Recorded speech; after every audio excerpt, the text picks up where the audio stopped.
Mengapa ada sebuah kaum yang berani menipu aturan Allah, padahal larangan itu sudah jelas dalam kitab suci mereka?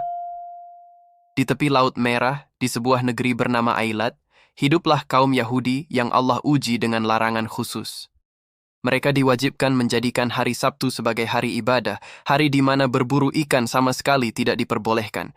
Namun ujian itu begitu berat, sebab setiap Sabtu justru ikan-ikan besar bermunculan di permukaan laut, mudah ditangkap, sementara di hari-hari lain ikan hampir tak terlihat. Allah sengaja menjadikan itu sebagai cobaan untuk melihat siapa yang taat dan siapa yang berani melanggar. Maka kaum itu terpecah menjadi tiga. Ada kelompok yang taat, mereka berpegang teguh pada larangan Allah dan terus menasihati kaumnya agar tidak tergoda. Ada kelompok pelanggar yang awalnya menahan diri namun akhirnya mencari jalan licik.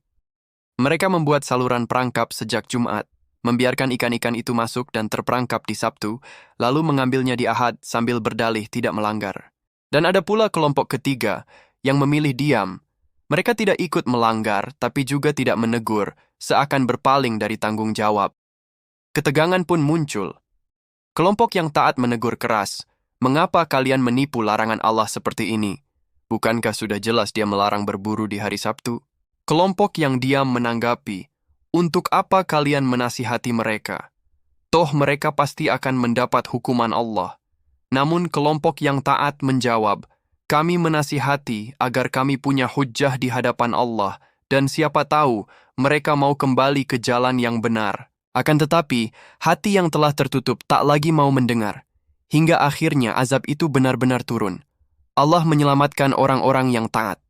Tentang kelompok yang diam, para ulama berpendapat mereka juga selamat. Karena dalam ayat disebutkan hanya kelompok pelanggar yang dihukum.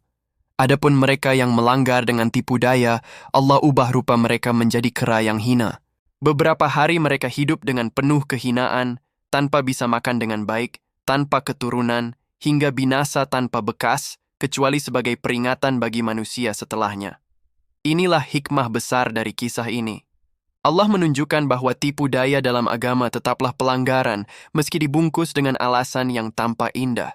Orang yang taat dimuliakan karena tetap menegur, meski tidak didengar.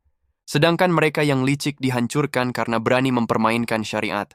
Kisah ini adalah peringatan bagi umat setelah mereka, agar tidak mengulangi kesombongan yang sama, menolak kebenaran, dan mencari alasan untuk menentang perintah Allah. Karena keselamatan hanya bagi mereka yang jujur dalam ketaatan, bukan bagi yang pandai mencari-cari celah untuk melanggar.